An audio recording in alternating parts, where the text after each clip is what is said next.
Olá, galera! Para concluirmos a parte da petição inicial, essa primeira parte da petição inicial, vimos então que a petição inicial tem que atender determinados requisitos que constam no artigo 319 do CPC.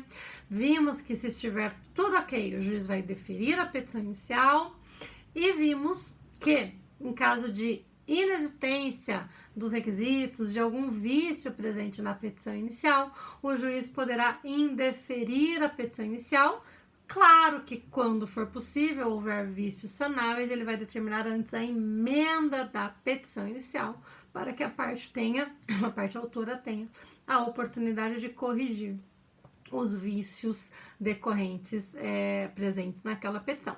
Em alguns casos, porém, será necessário indeferir a petição inicial e extinguir o processo sem resolução do mérito.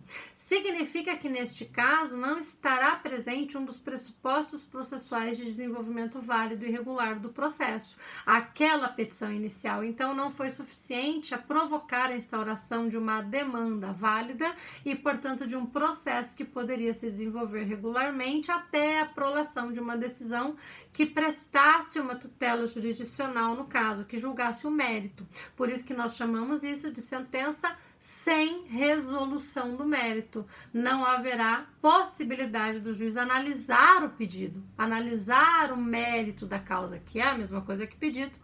Por hora ficaremos só nisso, depois vamos estudar melhor o item do pedido, mas não será possível julgar o mérito, porque, nesse caso, a petição inicial não atendeu os requisitos necessários. O indeferimento da inicial vai aparecer expressamente no artigo 330 do CPC, que eu tenho certeza que vocês também já leram. E ali nós temos as possibilidades em que o juiz indeferirá, portanto, a petição inicial. Vejam que nós estamos falando de uma situação em que sequer o réu veio para o processo. O juiz, numa análise inicial desta petição, não conseguiu vislumbrar a existência de todos os requisitos necessários e, portanto, ele profere uma sentença extinguindo este processo sem resolver o mérito antes mesmo de determinar a citação do réu. É claro que ele pode aferir que determinados vícios estejam presentes depois que o réu se manifestar.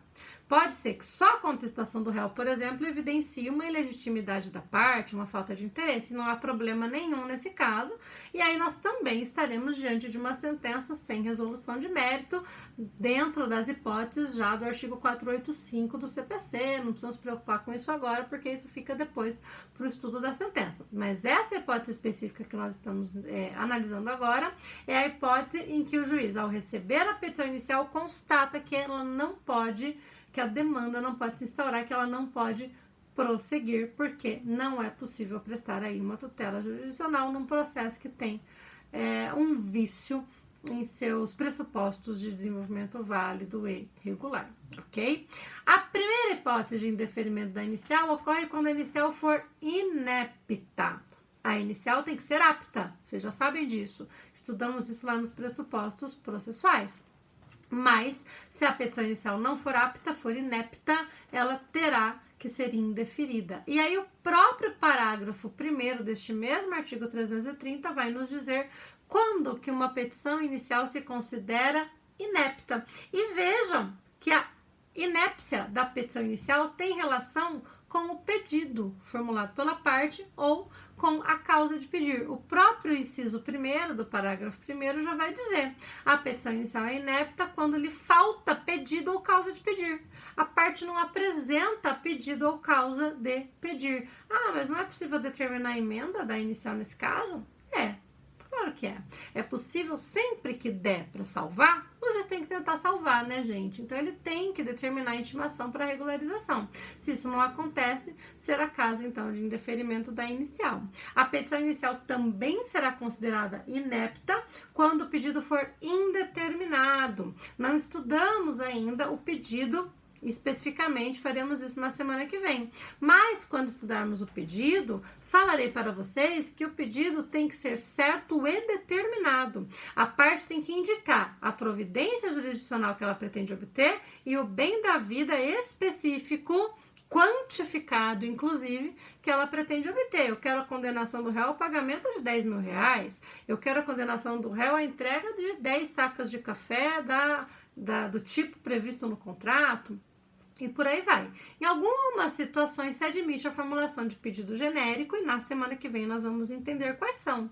Mas elas são muito excepcionais. Como regra, o pedido deve ser certo e determinado. Se o pedido for indeterminado e não for possível, não for suprido esse vício, será o caso também de inépcia da inicial e, consequentemente, o indeferimento da inicial. Também considera-se inepta a petição inicial quando da narração dos fatos não decorrer logicamente o pedido.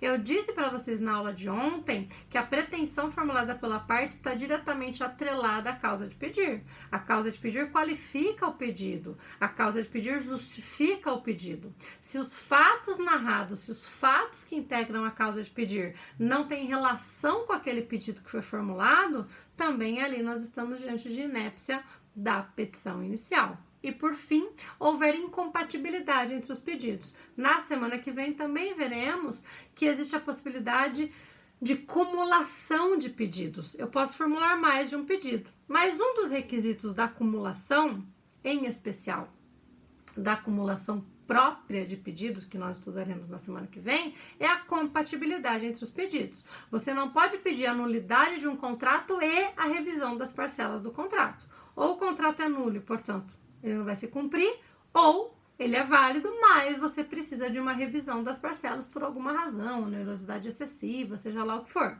Você não pode querer estas duas coisas. E se você pleiteia pedidos incompatíveis entre si para o juiz, o que ele vai fazer? Ele vai intimar a parte para escolher. Afinal de contas, qual pedido você quer? O de nulidade ou o de revisão? E aí é possível, então, sanar esse vício. Nós veremos também na semana que vem que uma das hipóteses de acumulação de pedidos é a de pedidos, é uma acumulação que nós chamamos de imprópria, de pedidos sucessivos ou alternativa. É aquela situação em que você pede uma coisa ou outra, a nulidade do contrato ou a revisão. Vejam que nesse caso você não quer as duas coisas. Você quer ou a nulidade do contrato ou, se não for o caso de nulidade, então ao menos a revisão das parcelas. Neste caso, não há incompatibilidade, porque se você quer um ou outro, você não vai, o juiz nunca vai te dar as duas coisas, portanto, não é um problema a incompatibilidade. Quando se formula pedido incompatível, o que o juiz pode fazer é ou intimar a parte para escolher um dos pedidos, já que eles são incompatíveis, ou que então se formule esses pedidos numa modalidade imprópria de cumulação, alternativa ou sucessiva. Não precisam se preocupar com as formas de cumulação agora. Veremos isso na semana que vem e aí isso vai ficar mais claro para vocês. Por ora, saibam que havendo pedidos incompatíveis entre si e não havendo regularização desse problema, será o caso então de inépcia da petição inicial, ok?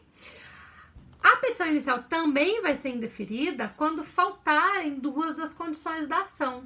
Ou a parte não será legítima ou faltará interesse de agir. Vocês já estudaram as condições da ação, legitimidade da parte e interesse de agir, o binômio necessidade e utilidade.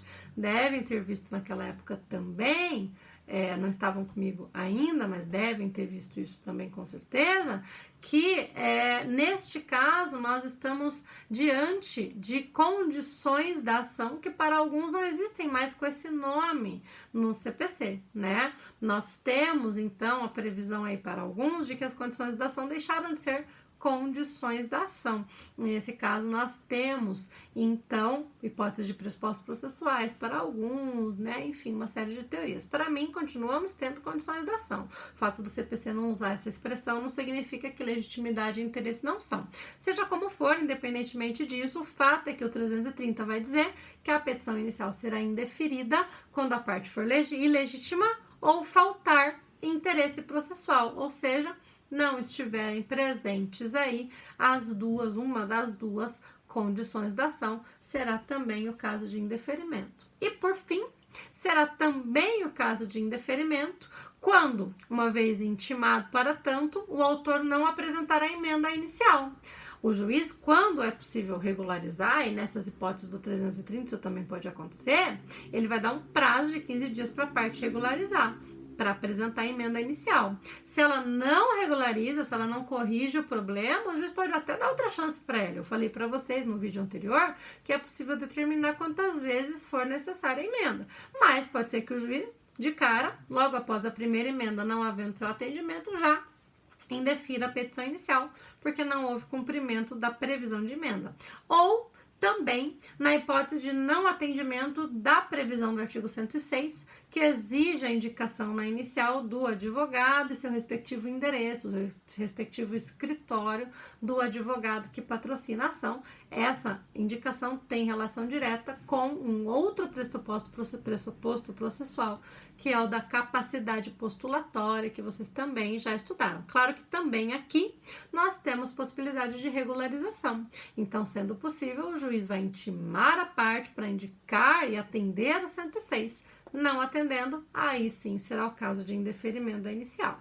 Se, portanto, nós estivermos diante das hipóteses do 330 e for caso de indeferimento da petição inicial, o juiz proferirá uma sentença sem resolução do mérito, extinguindo, portanto, o processo sem resolução do mérito.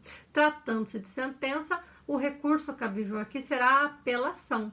E é um recurso de apelação que tem previsão expressa no próprio artigo 331 do CPC, logo após o artigo que prevê o indeferimento da inicial, e é um recurso de apelação que, diferentemente de recursos de apelação como regra, admite retratação do juiz. Significa que, se o juiz extingue o processo sem resolução do mérito por indeferimento da inicial, vem o autor e elabora, interpõe um recurso de apelação, e o juiz, ao ler o recurso de apelação, se convence de que, na verdade, ele se equivocou, não era caso de indeferimento da inicial, ele pode reconsiderar a sua decisão, se retratar e admitir a petição inicial, deferindo-a e determinando, então, a citação do réu, ok?